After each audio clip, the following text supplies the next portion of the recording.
جهاد جريشة نائب رئيس لجنة الحكام السابق أوسكار رويس كان يرفض تعيين أمين عمر لإدارة مباريات الزمالك بسبب اعتقاده بأن الحكم لم يكن موفقا أمام الفريق، وكان يرى أن إبعاده قد يجنب اللجنة المزيد من الأزمات.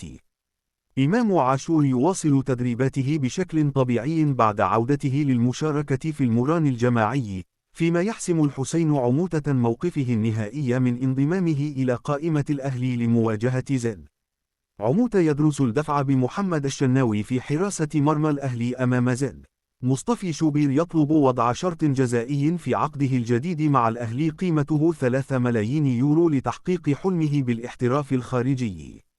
حسام حسن رفض خوض ودية أمام كولومبيا في الولايات المتحدة رغم العائد المالي الجيد، بسبب طول رحلة السفر والخوف من إجهاد اللاعبين، خاصة بعد رحلة منتخب مصر إلى جنوب السودان. الحسين عموتة طالب بضرورة تجهيز أشرف داري وياسر إبراهيم في أسرع وقت ممكن للاستعانة بهما في المباريات المقبلة. الأهلي يستعيد ياسين مرعى مباراة زد بعد انتهاء إيقافه. أفشة يصل للهدف رقم 30 مع الأهلي منذ انضمامه للفريق. الدبويس تعرض للإصابة بشد في العضلة الخلفية. ومحمد عبد الله يواصل تدريبات التأهيل البدني وكباكا يؤدي التدريبات التأهيلية.